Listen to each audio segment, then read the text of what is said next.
یہ موبائل ہے، سارے لوگ فیس بک میں لڑکی تلاش کرتے ہیں، واٹس ایپ کی لڑکی کو تلاش کر کے بیوی بناتے ہیں۔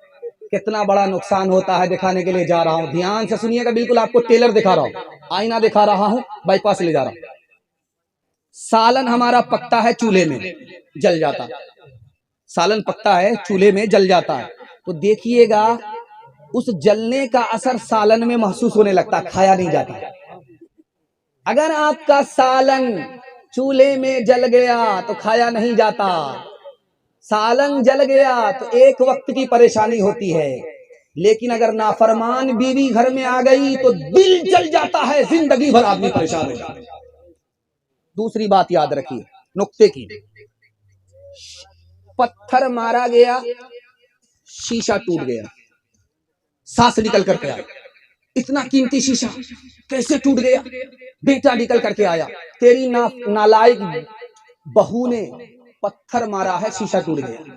تو بہو نکل کر کے آئی، قصور تمہارا ہے، الزام میرے سر پر دے رہے ہو، میں نے شیشے پر پتھر نہیں مارا تھا، پتھر تمہارے اوپر جلایا تھا، تم پتھر کھا جاتے، شیشہ بچ جاتا۔ تیسرا نمونہ آپ کی خدمت میں لے کر کے آ رہا ہوں۔ ایک آدمی شاعر کے پاس آیا، ہم شاعری سیکھنا چاہتے ہیں۔ شاعری سیکھنا بالکل آسان ہے، کہا کہ کیسے؟ جلدی جلدی بتائیے۔ کہا بالکل آسان ہے، کسی نافرمان عورت سے نکاح کر لو، اس کی نافرمانی تم کو خود بخود شاعر بنا دے گی۔ چوتھا نمونہ آپ کی خدمت میں لے کر کے آ رہا ہوں، بہت دھیان سے اس کو سنیے گا۔ ایک آدمی ہاتھ اٹھا کر کے دعا کر رہا جلسے میں، اور وہ شاعر آدمی تھا، وہ کسی کو بد دعا کر رہا تھا، بد دعا کسی کو نہیں کر رہا تھا، اپنی بیوی کو بد دعا کر رہا تھا۔ تو سارا مجمع اٹھ کر کے پوچھتا رہے، اللہ کا بندہ قبولیت کی گھڑی ہے، دعا دو۔ بد دعا کس کو کر رہے ہو؟ کہا کہ میں بیوی کو بد دعا کر رہا ہوں۔ کہا کیوں کرتے ہو بد دعا؟ کہا دو وجہ سے، میری بیوی کی زبان اس طرح چلتی ہے جیسے قینچی چلتی ہے، کلیجہ کاٹ دیتی ہے، اس لیے بد دعا کرتا ہوں۔ اس کا جو غصہ ہے وہ بچھو کی طرح ہم کو ڈستا ہے، اس لیے اس کو بد دعا کرتا ہوں۔ پانچویں نمونے کو ذرا دھیان سے سنیے گا۔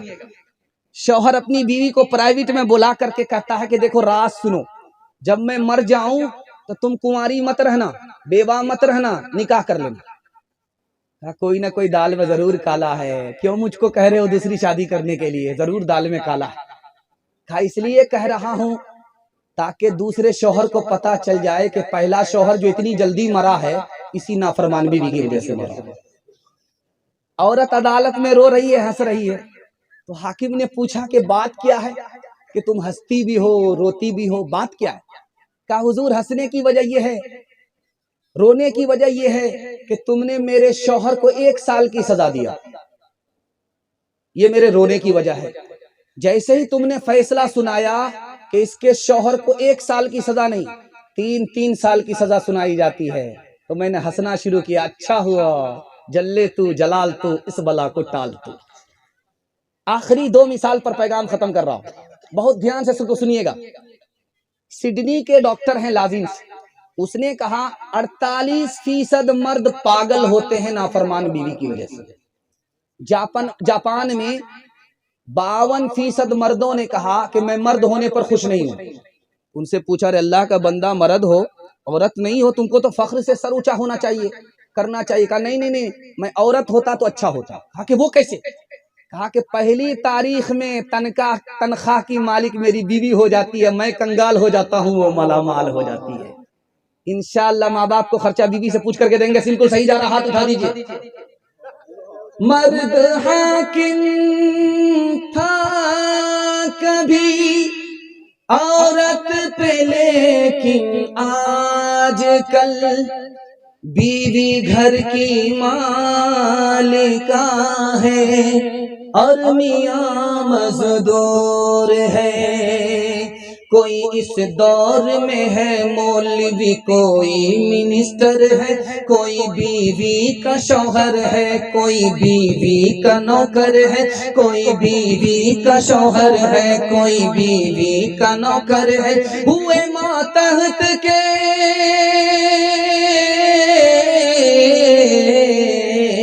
ہوئے ماتحت کے، ماتحت ایسا انقلاب آیا میاں ہے دفتری دفتر میں اور بیوی منیجر ہے، میاں ہے دفتری دفتر میں اور بیوی منیجر ہے۔ دوسرا پیغام جلدی سے نکل جائے گا، اللہ کرے کہ آپ کے دل تک پہنچے۔ لطیفے کے انداز میں آپ کو سنا رہا ہوں لیکن سچائی آپ کے دل تک پہنچا رہا ہوں، اللہ کرے کہ دل تک سچائی پہنچ جائے۔ میں آپ سے وعدہ لینا چاہتا ہوں کہ آپ بیٹے سے زیادہ بیٹی کو تعلیم دلائیں گے۔ ہاتھ اٹھا کر کے وعدہ کیجئے انشاءاللہ۔ کام زیادہ لیں گے تعلیم کم دیں گے، ہاتھ اٹھائیے انشاءاللہ۔ دھیان سے سنیے گا، جلدی سے نکل جائے گا۔ بالکل جلسہ کنارے لگ گیا ہے، 2 پیغام صرف میرے باقی ہیں، اس کے بعد میرے حصے کا جلسہ مکمل ہو جائے گا۔ اللہ آپ کے سننے ہمارے سنانے کو بہت قبول فرمائے۔ دھیان سے سنیے گا۔ ایک لڑکی سڑک سے گزر رہی ہے، ایک لڑکا من چلا اس کے پیچھے آیا، اس نے ایک قرآن کی آیت پڑھ دی، زیناہا للناظرین۔ دیکھنے کی چیز تو یہ لڑکی ہے جو جا رہی ہے۔ وہ لڑکی کتنی پڑھی لکھی تھی، اس نے کہا حفظناہا من کل شیطان الرجیم، اس نے قرآن کی آیت پڑھ دی، تاک جھانک کرنے والا شیطان ہوتا ہے، شیطان سے اللہ کی پناہ۔ لڑکا تیسری آیت پڑھتا ہے، نرید ان نأکل منہا وتطمئن قلوبنا، ہم تم سے فائدہ اٹھانا چاہتے ہیں۔ تو لڑکی پڑھی لکھی تھی، اس نے چوتھی آیت پڑھی، لن تنالوا البر حتی تنفقوا مما تحبون، مجھ سے نکاح کرو تبھی فائدہ اٹھا سکتے ہو، مجھ کو مہر دو تبھی فائدہ اٹھا سکتے ہو۔ تو لڑکا غریب تھا، اس نے آیت پڑھ دی، والذین لا یجدون نکاحا، میرے پاس تو مہر کے پیسے ہی نہیں ہیں۔ تو لڑکی پڑھی لکھی تھی، قرآن کی آیت کہتی اولئک عنہا مبعدون، تو کھڑے کھڑے کیا دیکھتے ہو، جاؤ بھاٹو، دور ہٹو، سامنے کیوں کھڑے ہو؟ تو کھسیانی بلی کھمبا نوچے، لڑکا جاتے جاتے بد دعا دے رہا ہے، لعنت اللہ علیک، اللہ کی لعنت تمہارے اوپر ہو۔ تو لڑکی پڑھی لکھی تھی، قرآن کی آیت سے جواب دیتی ہے، للذکر مثل حظ الانثیین، مجھ پر سنگل لعنت ہے، تمہارے اوپر ڈبل لعنت ہے۔ دوسری مثال آپ کی خدمت میں لے کر کے آ رہا ہوں۔ آپ دیکھیں گے کہ 40 سال کی عمر میں داڑھی کے بال بھی پک جاتے ہیں اور سر کے بال بھی پک جاتے ہیں، اور نبی صلی اللہ علیہ وسلم 63 سال کی عمر میں تھے، داڑھی سے اور سر سے 17 بال پکے تھے، صرف 17 بال۔ ابھی کیا ہے کہ 40 سال کی عمر میں داڑھی بھی پک جاتی ہے، سر کے بال بھی پک جاتے ہیں۔ کیا مطلب ہوا؟ اس زمانے میں عمر میں برکت تھی، اس زمانے میں عمر میں برکت نہیں ہے۔ جبکہ 40 سال کا آدمی مکمل جوان ہوتا ہے، وہ بوڑھا نظر آ رہا، داڑھی پک جاتی ہے۔ ایک بادشاہ آئینہ دیکھ رہا تھا، دیکھا تو داڑھی پک گئی، بڑا مایوس ہوا، دیکھا سر کے بال پک گئے، بڑا مایوس ہوا۔